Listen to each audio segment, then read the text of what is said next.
بسم اللہ الرحمن الرحیم۔ السلام علیکم۔ حال ہی میں ہم نے ایک ویڈیو بنائی تھی کہ اشرف آصف جولالی خوارجی جس نے ایک سیمینار رکھا 2013 میں، اور اس خبیث نے اس کے اندر کیا بیان کیا۔ اس نے کہا کہ میں علم کا شہر ہوں، علی اس کا دروازہ ہے اور معاویہ اس کی کنڈی ہے۔ ہم نے اس حدیث کا مکمل آپریشن کیا جس کی کوئی سند نہیں تھی، بلکہ لکھنے والا بھی، بیان کرنے والا بھی بندہ یہ کہہ رہا تھا کہ یہ حدیث جھوٹی اور باطل ہے۔ خطیب بغدادی جیسے بندے نے اس کو نقل کیا اور خود باطل بھی لکھا، مگر اس بندے نے اس کو پڑھا۔ بعض ان کے اب جورکانی کی کتاب سے اس نے نقل کیا۔ آپ دیکھتے ہیں کہ جی کنز العلماء صاحب، یعنی کہ کنز العلماء کا ناصبی امام جہاں سے اس نے نقل کیا۔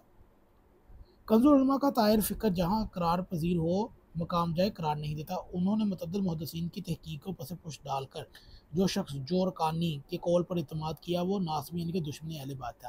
اس کی دلیل یہ ہے کہ اس نے بعض طلقہ کا فقط دفاع نہیں کیا بلکہ اس کے دفاع میں مبالغہ بھی کیا۔ چنانچہ اس نے اپنی کتاب میں جلالی صاحب کے سامنے تھی معاویہ کے فضائل میں بیان کرتے ایک جھوٹا جملہ لکھ دیا کہ معاویہ نے سیدنا علی علیہ السلام کی اطاعت کی تھی۔ وہ بات مانی تھی کون سی؟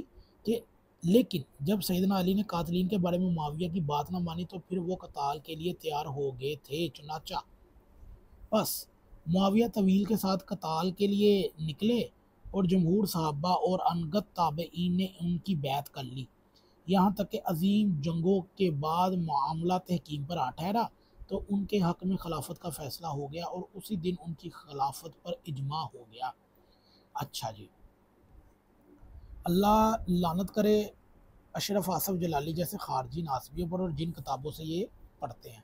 ہماری ان سے گزارش ہے کہ یہ پھر جو ساری زندگی ڈکوسلا مچایا ہوا ہے کہ امام حسن نے تو معاویہ کی بیعت کر لی تھی، بھائی آپ لوگوں کی کتابوں کے مطابق تو تحکیم کا مسئلہ جب ہوا تو حضرت علی کے دور میں معاویہ خلیفہ بن گیا تھا۔ ایک وقت میں دو خلیفہ کے اوپر آپ کی بخاری مسلم کا کیا دلیل ہے بھائی؟ آپ لوگ اتنے جھوٹے اور کذاب ہونا کہ آپ کی کتابیں کچھ کہتی ہیں، آپ کے قول کچھ کہتے ہیں، آپ کے عقیدے کچھ کہتے ہیں۔ اتنا مشکوک دین ہے نا اہل سنت کہ جس کی کوئی حد نہیں ہے۔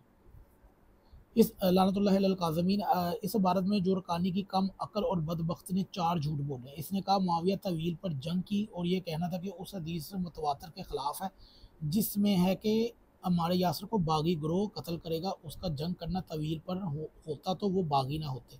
اس حدیث کی اور اس حدیث کے بھی خلاف ہے کہ نبی کریم نے فرمایا کہ جس طرح تنزیل قرآن پر جنگ کی علی اسی طرح طویل قرآن پر جنگ کریں گے، اور ہمارے یاسر کی تصریحات کے بھی خلاف انہوں نے فرمایا کہ ان لوگوں کا امامنا قاتل مظلومہ کا نعرہ محض بہانہ تھا، در حقیقت یہ لوگ لذتوں اور شہوتوں کے دل دادہ ہو چکے تھے اور انہیں چھوڑنا نہیں چاہتے تھے۔ اس بات کے اثر کے بھی خلاف تھے تو ہمارے یاسر نے گروہ معاویہ کے بارے میں فرمایا وہ لوگ ضلالت پر ہوں گے۔ مطلب یہ کہ الیاس قادری جورکانی کی کتابوں سے جو احادیث معاویہ کی شان میں لاتا ہے تو بھائی اس کا عقیدہ بھی تو بتاؤ نا جورکانی کا۔ اس کے بارے میں وہ کٹر قسم کا دشمن اہل بیت تھا، ناسبی تھا۔ اب آپ لوگ خود ہی اندازہ لگا لیں کہ یہ الیاس قادری ہو گیا، اشرف آصف جلالی ہو گیا، جن کتابوں سے یہ سیمیناروں کے اندر یہ بدبخت خبیث جو حوالے پڑھتے ہیں وہ دشمن اہل بیت کی کتابیں ہیں۔ یہ لوگوں کو چیلنج کرتے ہیں بھائی ادھر آ جاؤ ادھر آ جاؤ، بھائی تم لوگوں میں جرت ہے تو اللہ یاری تجھے 2 سال سے بلا رہا ہے تو آیا کیوں نہیں ہے؟ تم لوگوں کو تو یہ عالم ہے، نکالو نا اس کو۔ جب یہ خبیث مر جائے گا یہ اشرف آصف جلالی تب اس کو نکالنا ہے۔ اب جب موجود ہے تم کہہ رہے ہو جی ہم سے مناظرہ کر لو، آپ لوگوں سے کیا مناظرہ کریں بھائی جب آپ کا استاد زندہ ہے؟ اس کو لے کے آؤ جس کے سر پہ بھونکتے ہو۔ تم لوگوں کی کیا اوقات ہے؟ سیمینار وہ کرتا ہے، دعوے وہ کرتا ہے، اور مناظرہ تم نے لڑنا ہے۔ اگر آپ کو یہ ویڈیو اچھی لگے تو اسے ضرور شیئر کیجیے گا۔